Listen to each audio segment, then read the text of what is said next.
Sepakat pun nggak masalah. Dan nggak sepakat pun nggak jadi masalah gitu. Paruk itu sebenarnya jadi kenal sama saya tuh gara-gara saya bikin video tentang dia yang mengatakan bahwa dalam sebuah debat Parenal Kasali menang atas Paroki Gerung gitu. Dia tuh komplain, ini sumber-sumber referensi yang digunakan bukan filosof tapi sebenarnya referensinya adalah scientist. Tapi kan ngobrol sejak saat itu gitu. Ngerti. Ruang dialektika yang cukup besar, yang cukup bisa didengarkan dan memancing ruang diskusi biar warga udah mulai lebih kritis. Intinya itu kan gitu. Iya. Makanya itu kan lawan Akang juga ngajak tinju, tapi kan bisa aja lawan Akang. Kenapa gue tiba-tiba banyak kan best itu friend temennya gua, lo itu. best friend. Iya, best friend ya. best friend. Mau kita undang tapi kenapa nggak mau dia?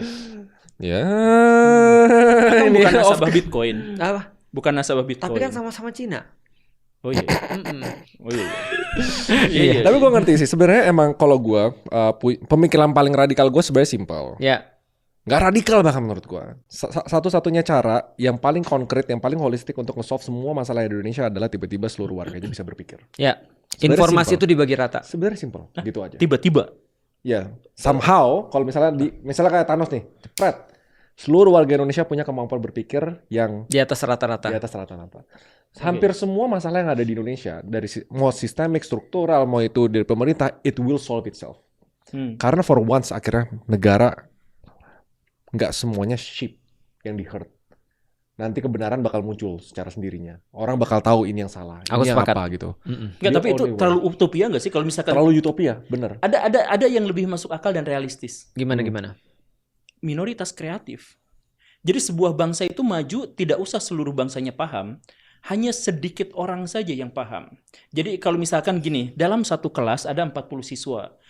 Kalau misalkan Early adopters ya maksudnya.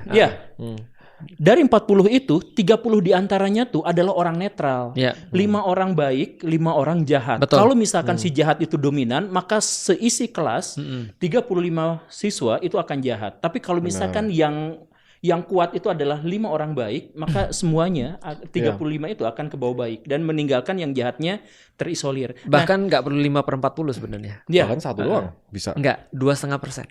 2,5%. 2,5%. Oke, 2,5%. Ketika kita misalkan melihat peradaban Yunani kuno, kenapa bisa maju?